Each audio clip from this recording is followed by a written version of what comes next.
Evangeline is a descendant of the Omari, the original people the goddess Gaia charged with colonizing a planet in her name.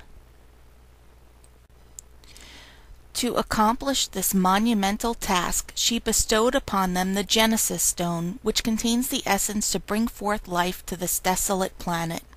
Gaia granted the Omari special abilities necessary to survive in their new environment, as well as defend the Genesis Stone from her enemies, including jealous gods who felt a superiority over mortals. They destroyed lives without blinking an eye and feeling no remorse, like a judge at the end of the day at court who settled the countless suits of brash young claimants, rises, the day's work done, and turns home for supper.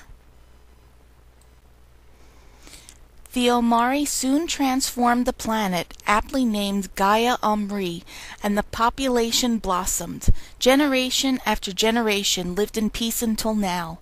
Evangeline was prophesied to save her world from destruction. She was a beautiful girl with innocent eyes that could deceive her enemies. Like an octopus, when you drag one from his chamber, comes up with suckers full of tiny stones. The goddess Hera, angry with Gaia's attempts at destroying her husband Zeus, captured her and dispatched her minion Stella to steal the Genesis Stone. The planet started to die and returned back to its barren state. It was learned that Stella traveled back to Earth in the year 1902. She killed and is posing as Lady Curzon, wife of the Lord Curzon, Viceroy of India, where she enjoyed her new favored status and one of her favorite activities, hunting, killing those she felt who were inferior. Like some lion of the wilderness that stalks about exulting in his strength and defying both wind and rain, his eyes glare as he prowls in quest of oxen, sheep, or deer, for he is famished and will dare break even into a well-fenced homestead.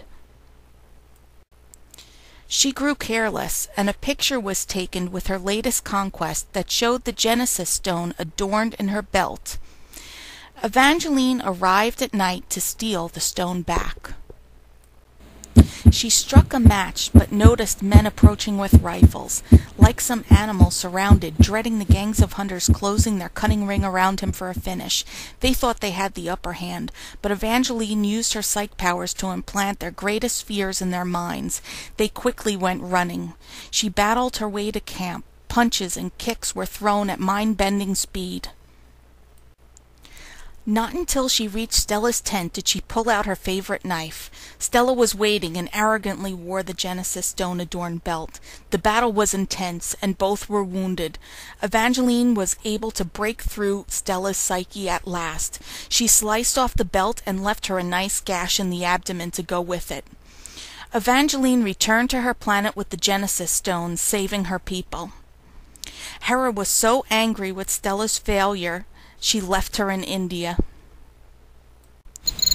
With the wound and limited medical capabilities, Stella's health deteriorated and later died. Evangeline, the beloved of her people, read the obituary with satisfaction.